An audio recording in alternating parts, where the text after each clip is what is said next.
So very good evening student, hope आप सभी बहुत अच्छे होंगे। हम लोग इंडियन इकॉनमी पढ़ना स्टार्ट किए थे, जिसमें मैंने आपको डिफ्लेशन, डिसइन्फ्लेशन, रिफ्लेशन ये सब क्या होता है हम लोग पढ़े थे। आज जो हम लोग पढ़ेंगे वो इन्फ्लेशन से जुड़ा हुआ दो टर्मोलॉजी और है, और एग्ज़ाम पॉइंट ऑफ व्यू से भी बहुत इंपॉर्टेंट है। वो है, एक तो हम लोग पढ़ेंगे स्टैगफ्लेशन। स्टैगफ्लेशन क्या होता है इसके बारे में, और एक हम लोग पढ़ेंगे फिलिप्स कर्व। फिलिप्स कर्व क्या होता है, दोनों बड़ा इंपॉर्टेंट टॉपिक है। और जब आप स्टैगफ्लेशन पढ़ लीजिएगा, उसके बाद जब हम लोग फिलिप्स कर्व पढ़ेंगे, एक चीज़ और आपको देखना है, क्या फिलिप्स कर्व और स्टैगफ्लेशन में कोई समानता है या फिर असमानता है, ये भी आपको ढूंढना है। यहाँ से भी एग्जाम में आपको क्वेश्चन अच्छा खासा देखने को मिल सकता है। तो एक एक करके हम लोग दोनों का कॉन्सेप्ट आज समझते हैं। चलिए स्टार्ट करते हैं। जो पहला टॉपिक हमारा है वो है स्टैगफ्लेशन। देखिए स्टैगफ्लेशन क्या होता है। स्टैगफ्लेशन, इसको हिंदी में हम लोग कहते हैं समृद्धि रहित मुद्रास्फीति, है ना, कितना बड़ा नाम है, समृद्धि रहित मुद्रास्फीति। इसका मतलब क्या होता है, और ये हमारे या किसी भी इकॉनमी के लिए अच्छा होता है या खराब होता है, इसका निर्णय आप खुद कर लोगे जब इसका पूरा डेफिनेशन आप समझ जाओगे। तो पहला चीज़ समझिएगा, स्टैगफ्लेशन दो शब्दों के मेल से बना है। ये दो शब्दों के मेल से बना है, एक stag and second is flation. Stag plus flation is stagflation. अब समझिएगा, ये स्टैग का मतलब क्या होता है। स्टैग जो है स्टैग्नेंट को संबोधित करता है। स्टैग जो है स्टैग्नेंट को संबोधित करता है, और इसका अर्थ होता है, इसका मतलब होता है रुकी हुई या थमी हुई। ये रुकी हुई या थमी हुई क्या होता है, हम लोग अभी थोड़ी देर में बात करेंगे। तो मैंने आपको क्या बताया कि स्टैगफ्लेशन दो शब्दों के मेल से बना है, स्टैग एंड फ्लेशन। स्टैग स्टैग्नेंट को संबोधित करता है, जिसका मतलब होता है रुकी हुई या थमी हुई, एंड फ्लेशन जो है ये इन्फ्लेशन को संबोधित करता है। मतलब क्या है समझिएगा, स्टैग स्टैग्नेंट को संबोधित करता है, जिसका अर्थ होता है रुकी हुई या थमी हुई। क्या रुकी हुई क्या थमी हुई, तो याद रखिएगा ग्रोथ। क्या ग्रोथ, समृद्धि। क्या चीज समृद्धि, मतलब किसी भी अर्थव्यवस्था का जब समृद्धि रुक जाए लेकिन इन्फ्लेशन बढ़े, इन्फ्लेशन नहीं रुके, उस सिचुएशन को हम लोग स्टैगफ्लेशन कहते हैं। तो कितना सरल है, कितना आसान है इकोनॉमिक्स। अब समझिएगा, मैंने आपको क्या बताया, स्टैगफ्लेशन उस सिचुएशन को कहते हैं जब ग्रोथ रुक जाए लेकिन इन्फ्लेशन ना रुके। अब आपको एक चीज समझना है कि इन्फ्लेशन हो रहा है लेकिन ग्रोथ नहीं हो रहा, इसके पीछे क्या कारण हो सकता है। आपने इन्फ्लेशन अगर पढ़ा होगा, 3 टाइप्स ऑफ इन्फ्लेशन, है ना, पूजा मैम ने भी आपको पढ़ा है, demand pull inflation, cost push inflation and structural inflation. तो आप मुझे बताइए स्टैगफ्लेशन किस इन्फ्लेशन से होता होगा। स्टैगफ्लेशन का कंडीशन भी एक तरह से इन्फ्लेशन का कंडीशन है। यहां पे भी महंगाई बढ़ रहा है लेकिन ग्रोथ नहीं हो रहा है। अजीब स्थिति आप देख सकते हो कि महंगाई बढ़ रहा है लेकिन ग्रोथ नहीं हो रहा है। नॉर्मली क्या होता है कि महंगाई बढ़ता है तो ग्रोथ भी होता है ना, ग्रोथ भी होगा। इसका मतलब यह स्पष्ट हो रहा है कि यहां पे जो महंगाई बढ़ रहा है वो डिमांड के कारण नहीं बढ़ रहा है। स्टैगफ्लेशन का कंडीशन में डिमांड पुल इन्फ्लेशन कारण नहीं होता है। इसका मतलब जो कॉस्ट पुश इन्फ्लेशन होता है, जिसमें लागत, है ना, लागत वृद्धि होता है, या स्ट्रक्चरल इन्फ्लेशन जो होता है, उसके कारण से आपको स्टैगफ्लेशन देखने को मिलता है। इसलिए एग्जाम में कभी क्वेश्चन आए कि स्टैगफ्लेशन के पीछे कौन सा इन्फ्लेशन कारण होता है, तो आप कॉस्ट पुश इन्फ्लेशन को टिक कर सकते हैं, या फिर आप स्ट्रक्चरल इन्फ्लेशन को क्या कर सकते हैं, टिक कर सकते हैं। क्योंकि आप समझिएगा, क्योंकि डिमांड अगर हो रहा है, इसका मतलब मार्केट में क्या है, एम्प्लॉयमेंट होगा। मार्केट में लोगों के पास ज्यादा सैलरी आ रहा है, तो उससे क्या करें, वो डिमांड कर रहे हैं, है ना। इंटरेस्ट रेट कम मिल रहा है जिसके कारण वो डिमांड कर रहे हैं। तो अगर वो डिमांड कर रहे हैं, इन्वेस्ट हो रहा मार्केट में, तो ग्रोथ भी तो करेगा। लेकिन यहां पे आप क्या कंडीशन देख रहे हैं कि ग्रोथ बिल्कुल रुक चुका है लेकिन तब भी इन्फ्लेशन हो रहा है। समझ पा रहे बात। इसके पीछे क्या कारण होता है, कॉस्ट पुश या फिर स्ट्रक्चरल। कॉस्ट पुश मतलब क्या हो गया, कोई कच्चा माल का दाम बढ़ गया, या इंटरनेशनल मार्केट में कोई वस्तु का दाम बढ़ गया, जिसकी वजह से हमारा, जो हमारे इंडियन इकोनॉमी से जुड़ा हुआ, जिसकी वजह से हमारा, है ना, जो वस्तु सेवा है उसका दाम क्या हो रहा है, बढ़ रहा है, जैसे मान लो डीजल का दाम बढ़ गया, तो डीजल का दाम बढ़ने से डीजल से जुड़ा हुआ जो भी वस्तु सेवा होगा उसका भी दाम क्या होगा, बढ़ जाएगा। परिवहन ये सब चीज़ क्या होगा, महंगा हो जाएगा। लोहा, कच्चा माल, लोहा का दाम अगर बढ़ जाता है तो लोहा से बनने वाले जितना वस्तु है सबका दाम क्या होगा, अपने आप वृद्धि हो जाएगा। तो आप एक बार समझिएगा, वहां पे क्या हो रहा है, डिमांड नहीं हो रहा है, बिना डिमांड का इन्फ्लेशन हो रहा है। एक तो ये डेफिनेशन इसका। एक डेफिनेशन आप इसको इस तरह से समझ सकते हैं, स्टैग्फ्लेशन क्या होता है, जो एग्जाम में खास करके पूछता है, जब अनएम्प्लॉयमेंट बढ़े और इसके साथ साथ इन्फ्लेशन भी बढ़े। देखो बड़ा अजीब सिचुएशन हो रहा है। आपने सुना कि एम्प्लॉयमेंट बढ़ेगा तो इन्फ्लेशन बढ़ेगा, तो समझ में आता है, लेकिन यहां पे क्या हो रहा है, बेरोजगारी बढ़ रहा है, बेरोजगारी दर में लगातार वृद्धि हो रहा है, लेकिन मुद्रास्फीति दर भी क्या हो रहा है, साथ साथ बढ़ रहा है। तो आप समझ सकते हैं कि कितना खराब सिचुएशन है, कि मतलब एक तो नौकरी नहीं, पैसा नहीं हाथ में, ऊपर से महंगाई पे महंगाई बढ़ते जा रहा है। तो सोचिए किसी भी कंट्री के लिए स्टैग्फ्लेशन अच्छा सिचुएशन, अच्छा कंडीशन होता है कि खराब? तो आप खुद बता दोगे, स्टैग्फ्लेशन एकदम वर्स्ट कंडीशन होता है। कोई भी कंट्री नहीं चाहता है कि हमारे यहाँ स्टैग्फ्लेशन की स्थिति है।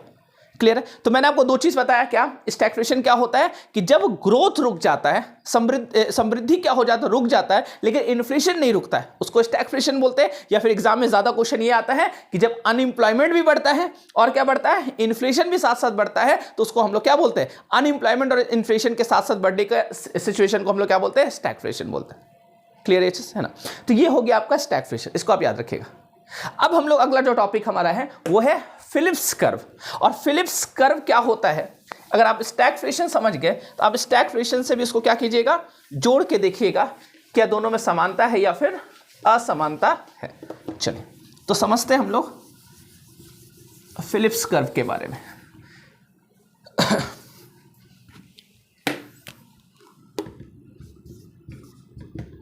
Phillips curve, Phillips curve, Phillips curve क्या है? एक अर्थशास्त्री, ब्रिटेन के एक अर्थशास्त्री हैं, बहुत बड़े इकोनॉमिस्ट थे, उनका नाम था फिलिप्स। और फिलिप्स ने एक कर्व के माध्यम से कुछ समझाया है, कुछ रिलेशनशिप बताया है, और उन्होंने बताया है कर्व के माध्यम से, इसलिए उन्हीं के नाम पर हम लोग बोलते हैं फिलिप्स कर्व। अब उन्होंने क्या बताया है इसको थोड़ा हम लोग समझते हैं।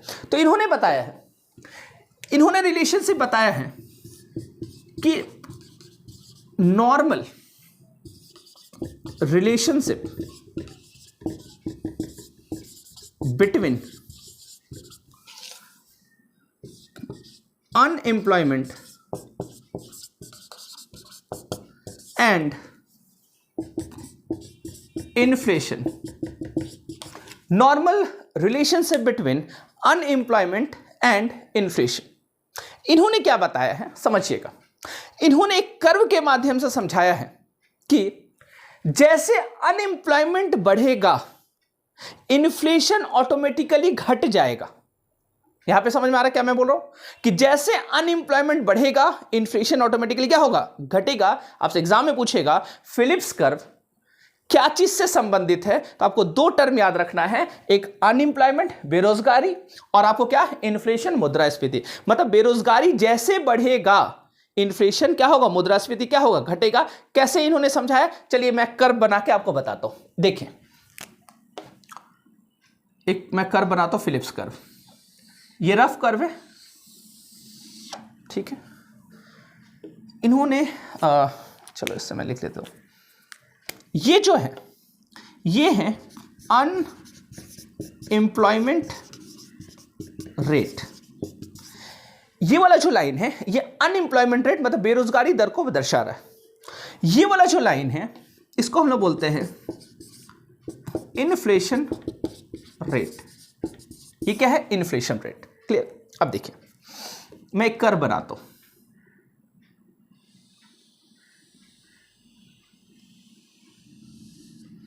देखिए, बस रफ कर्व है, अब मान लीजिए कर्व इसको है ना। देखिए यहां पे क्या बता रहा है समझिएगा। जैसे मैं यहां पे लिख देता हूं, इन्फ्लेशन रेट में मैं लिख देता हूं यहां पे 2%, 3%, 4%, 5%, 6%, 7%, 8%, 9%, ऐसे करके है ना। यहां पे भी मैं लिख देता हूं, चलिए 2%, 3%, 4%, 5%, 6%, 7%। ठीक है, अब देखिए क्या आपने देखा कि जैसे बेरोजगारी दर बढ़ रहा है वैसे इन्फ्लेशन क्या होगा, नीचे आएगा। जैसे चलिए मैं इसको मार्क करके दिखाता हूं आपको, जैसे चलिए इसको मार्क करता हूं, यहां पे आप देखना, चलो ब्लैक से करता हूं, ये 4% देखिएगा।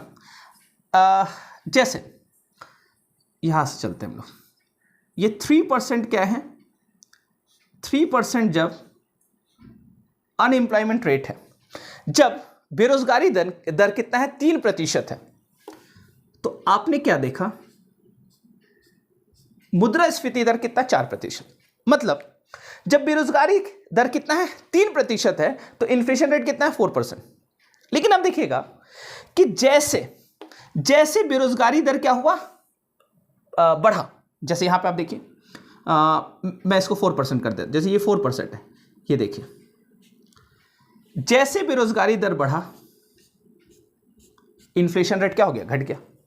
ये आप इससे समझ पाते होंगे, इसको बोलते हैं फिलिप्स कर्व। आपने क्या देखा कि जैसे जैसे बेरोजगारी बढ़ रहा है मुद्रास्फीति बढ़ रहा है कि घट रहा है, घट रहा है। इसलिए फिलिप्स साहब ने बताया कि जैसे अनएम्प्लॉयमेंट बढ़ता है, जैसे अनएम्प्लॉयमेंट बढ़ता है ऑटोमेटिकली अपने आप स्वतः इन्फ्लेशन रेट क्या हो जाता है, घट जाता है, बढ़ नहीं जाता, घट जाता है। क्या होता है, घट जाता है।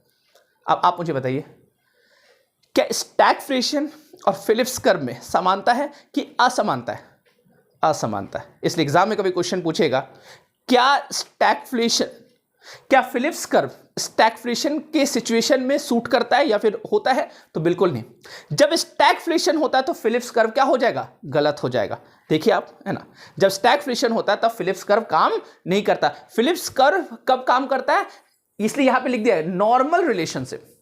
नॉर्मल रिलेशनशिप होता है, नॉर्मल कंडीशन में ऐसा होता है, लेकिन स्टैगफ्लेशन का कंडीशन में फिलिप्स कर्व काम नहीं करता है।